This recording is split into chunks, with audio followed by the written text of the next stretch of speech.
During the time of World War II, the battle was mainly focused in Europe, but what many people didn't know is that there was also a war in Africa. The North African Campaign was a battle fought in, you guessed it, Africa.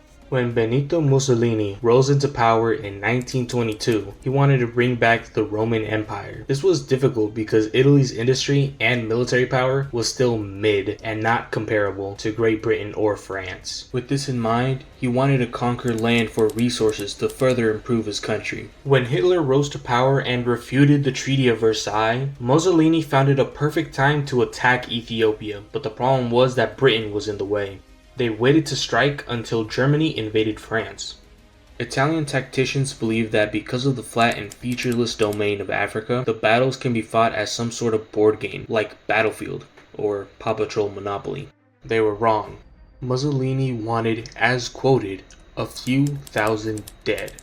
As Italy tried to push into Britain territory, Sir Richard Nugent O'Connor and Archibald Percival Wavell were ordered to lead Operation Compass. Operation Compass was the first major fight with Italy and Britain. Britain was majorly outnumbered. However, Wavell was doing some little trolling.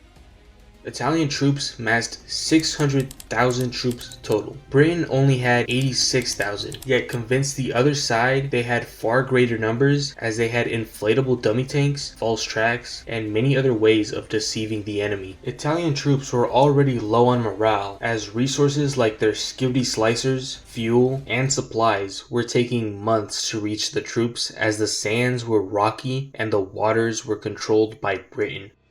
With smart spreading of resources, units, and tanks, O'Connor managed to push back Italian forces, successfully moving them from Sidi Barrani to Beta Fahm. This operation is summed up by Stephen W. Sears in his book Desert War in North Africa.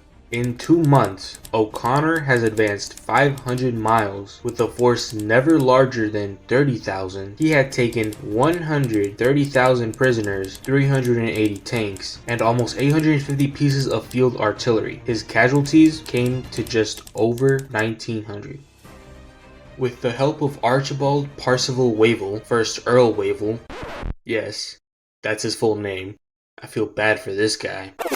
Richard Nugent O'Connor helped Great Britain with the war not only in Africa, but in Europe too, as his success led to a second front to push Nazi Germany at a time when the Allies needed it most, leading to the lives we all live today of freedom, which if you think about it, is pretty badass. Or as the audience of this video would say, pretty Sigma.